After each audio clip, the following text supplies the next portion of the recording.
आज मार्केट में कौन है कि मत फेरिक आस पड़े। नमस्कार, जय जगन्नाथ, वेलकम बैक टू मन लिटिल वर्ल्ड। मो सांग को जाइए बालचंद्रपुर मार्केट पिकअप कर कहीं बहुत खरा जो स्टल गोटे जाइए देन साढ़े से भिड़ी पड़ोला मुझे इे डाकिली कहीं से ट्रावेल करके जेहतु आसाला बहुत गरम होता आम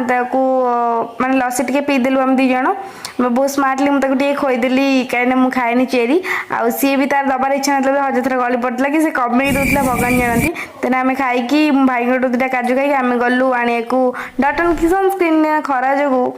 तापर मुझे पर्स स्टाइल मार देखदेली से फ्रेंड पे गोटे पर्स बाय करथिला कहीं फ्रेंड को से पर्स टे गिफ्ट कर बोलिक देन मुझे सनस्क्रीन खोजती मतलब मिललानी मो मूड बहुत ऑफ हो गला एमती मुझे दी चार्टा दुकान भी बुली गले से बुली बुली मुझे ठंडा टे पीदेली कैंपा मोर बहुत ही फेवरेट फोन टे आम लसी नहीं घर को आसलु बाहर कहीं जेहतु मिललानी मो मनटा बहुत ही दुख हो गला देन सी ओवर स्मार्ट मारी छटक मारी चलिक आसला जदि आपण मानू वीडियो भल लगी लाइक कमेंट शेयर करेंगे सब्सक्राइब करेंगे रही जय जगन्नाथ देखा नेक्स्ट ब्लॉग रे।